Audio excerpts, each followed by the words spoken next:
Reposition. Right, so the way we're going to do this is from a point of view of patient comes in with, say, a pain in a particular area of the foot, say medial ankle, lateral ankle, arch, forefoot.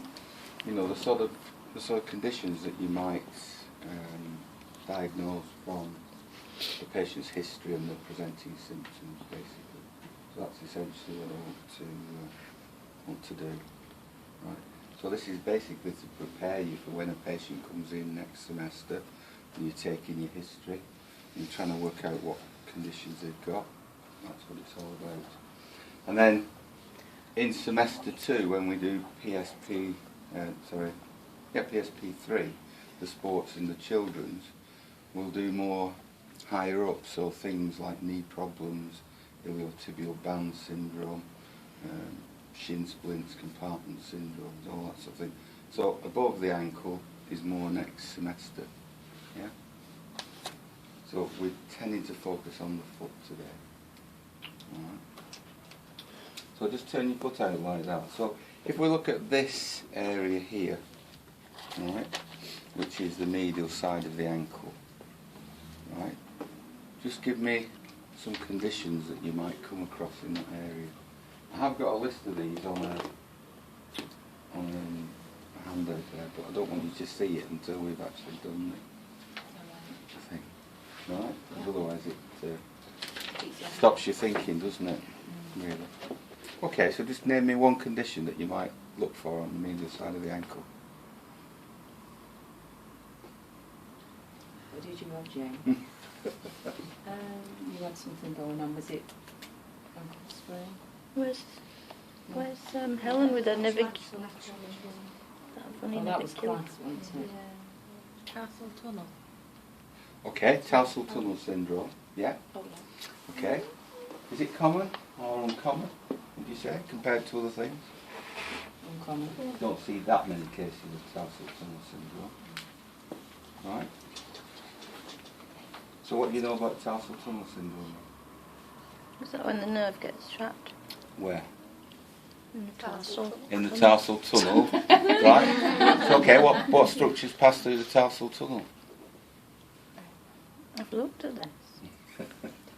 Because I thought I had it the other way. Hallucination. It's not Tom, Yeah. Dick and Harry. Hallucination. Tom, Dick and Harry. Yeah. Flexor lucis Oh, longus, yeah. flexor digitorum longus and tibialis posterior. What forms the tarsal tunnel? Friction. No. The bones. There's a tunnel, obviously the bones, and there's something Is over it the the bone. substanticulum? No, not the sustentaculum talar. What bridges across and holds the tendons down on the medial side of the ankle? Retinaculum. Which one? The 86% she still doesn't know. Go on. Flexor retinaculum. The flexor retinaculum. Right, so I wouldn't say it's that common a condition, but the tibial nerve passes round the ankle, underneath the flexor retinaculum. Right? So if you get trapping of that nerve, what sort of symptoms are you going to get? Pain. I'm running out of ink. Where's the pain going to be?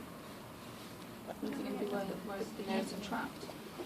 Yeah, distal to that. Distal to that. So you're going to get medial.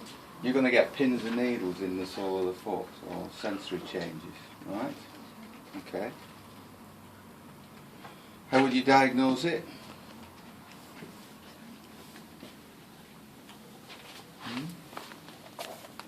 You wouldn't see anything, would you? There wouldn't be any You wouldn't swelling. say anything, apart from what happens to nerves when you inject and when you inject around them. What happens to the skin? What happens to the nerves that are knocked out? What happens to the skin? Becomes numb? No? Becomes numb. And small blood vessels. What does the anaesthetic do to small blood vessels? Does it vasoconstrict? Dilate. Dilate. So if you knock out the nerve supply to an area of skin, what happens is the small arterioles will dilate. So you might see that the skin was redder, yeah, and warm, yeah, compared to the other side, right? And the test you do is to tap over the nerve, right? And if that produces pins and needles in the foot, you've got what's known as a positive Tinel sign. Tinel, obviously, the guy who, or the woman who first describe the condition. So what happens if you tap on the area and what? You tap over the nerve and it's hypersensitive, so you produce the symptoms in the foot, like pins and needles in the foot. Would you only produce that if you had? Yes, it's called a positive Tinel sign. Right. Same sort of feeling in your funny bone. Yes, same sort of thing, yeah.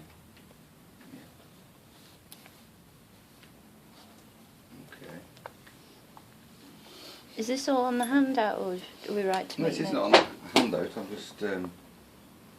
just talking generally about conditions. The handout is about Assessment. assessment. So there's about where the flexor retinaculum is. Right. So you need to tap in that sort of region, and that's what we've got. Okay. All right, but not that common. Common in, if it's common at all, it's common in pregnancy when you put on weight and ligaments become more elastic. Yeah.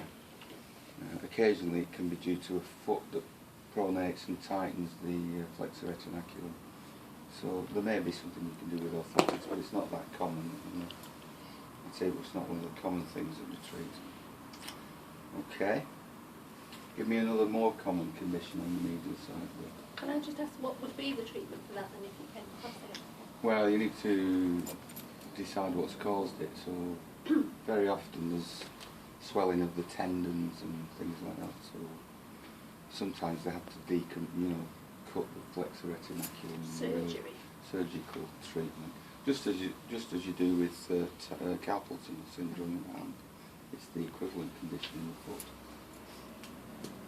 So would medial tibio stress syndrome go far down? Medial So, tibial stress syndrome is up here somewhere, so it's not that far down.